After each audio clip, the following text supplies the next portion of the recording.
Guys, bumalik ako sa The Garden dahil meron ako nabalitaan at nag-crave din ako uli sa mga nagsasarapan nila mga pagkain. Pero this time, yung kakainin natitikman ko, yung hindi ko pa natitikman dito. Sabi ko naman sa inyo, basta may masarap na food tripan, pupuntahan natin yan. Kaya tara, let's G!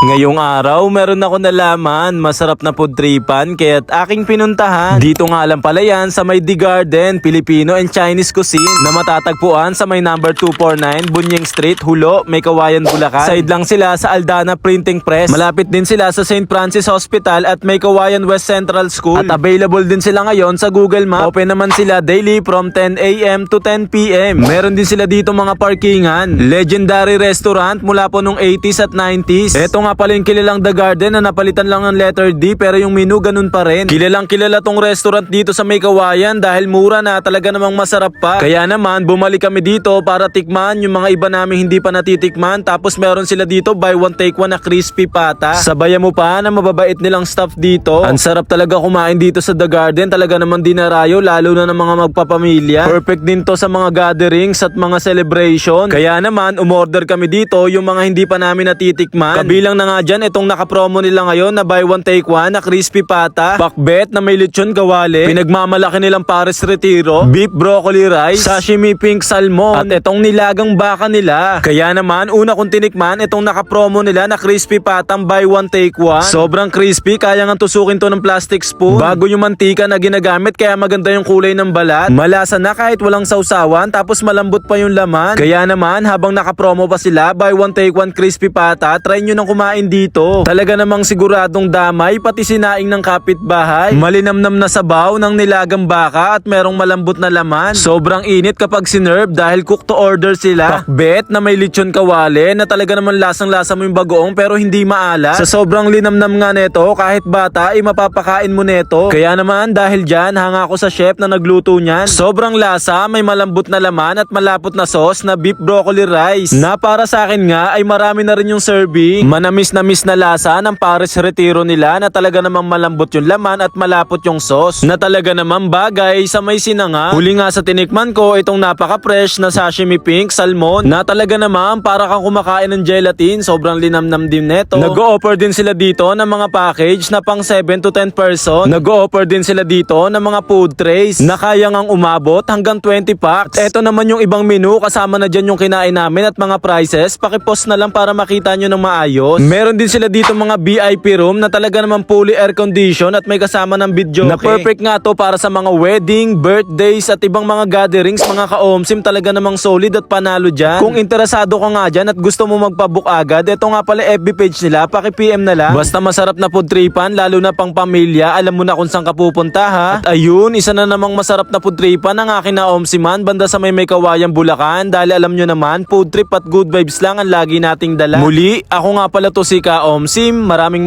salamat sa inyo guys. Bye!